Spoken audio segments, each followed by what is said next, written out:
A lot of John Deere 425, 445, 455 owners, and perhaps other models as well, owners of other models, may have found, as I have, that the rocker switch that controls the lights on the panel here, on the dash panel, can often seize up. If the tractor's used a lot or it stands out a lot, you can get dust and grime go in there and kind of lock everything up. And this has happened a couple of times with this particular switch. And on those occasions, I've used a combination of electrical cleaner and WD-40 squirted down there to ease it up.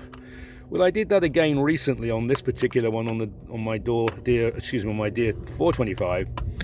And I got it loosened up, but it's lost its clicker mechanism. I guess the little brass clicker that spring that's inside there has broken or become disconnected or dislodged or something, and so now the switch doesn't really work. You can see it's all the hit and miss if you get the lights on and then it doesn't hold.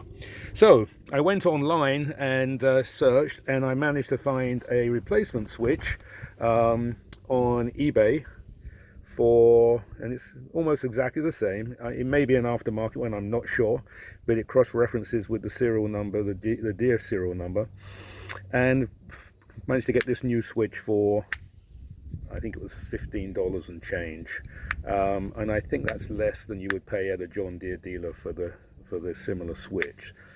So I'm going to be fitting this. So it's easy to assume that the switch can be released and disconnected and changed just by getting access under the dash panel here, but of course the reality is you can't. There's so much else going on up there, it's very difficult to do that. So if you look at the switch itself, obviously it has a couple of little spring plastic retainer clips either end. This is the new one. So what you can then do is you can just gently ease an electrical screwdriver under each end, gently pushing and lifting at the same time without scratching your panel, and then you can get that to ease off. However, when you ease it off, you'll also find that the actual connector block beneath it does not lift up through the panel. The panel is the size of the switch, and the connector block is larger than the hole that it has to pass through. So you have to get a little bit more resourceful. Well, you can certainly get your screwdriver between the connector block and the switch itself and prise the switch off, and you can see what's happened here, and you can see how dirty that is, the block underneath there. But of course, as I say, the block hasn't come up through the aperture in the dash there, and so putting the switch back in, there's nothing holding that in place, is impossible. So the only way then is to actually release the dash panel itself, and you do that very easily by releasing that up with your screwdriver again, just lifting those clips there and there. So again, by releasing those two tabs that fit here and over there on the dash panel, you can lift the dash panel up gently, no need to disconnect it, and just move it to one side. Then you can get your hand underneath and pull up the block.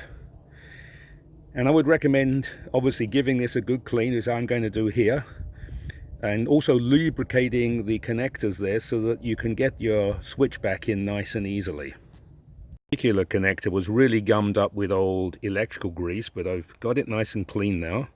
Lubricated it as well with some WD-40 to make sure it slips nicely. And then before trying to connect it up from under the dash, obviously I put the switch in here just to make sure that the tabs are fitting nicely and make sure that there's nothing wrong. It seems to be just fine. So now I can take the switch off, hold the switch over the aperture at the front on the top of the panel, and then hopefully get my hand underneath and push the block up to the switch. That did it. The switch is now back in place, working nicely. I just tested it. Again, it is worth making sure you clean that block and lubricate it before you get your hand back underneath there. It is not easy to get to.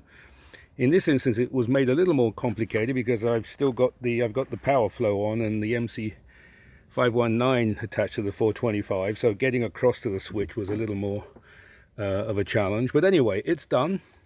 A classic example of a small and seemingly easy little job that can be a little more complicated, requires a little more thought, and that first appears.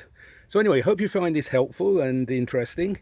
If you like my videos, please give me a like, and please subscribe. It's free to subscribe and you get access to all my videos. I've got over 30 John Deere 425, 445 videos up now, and I'll keep adding them. So and I'm always happy to hear comments and from viewers. Thank you and have a good day.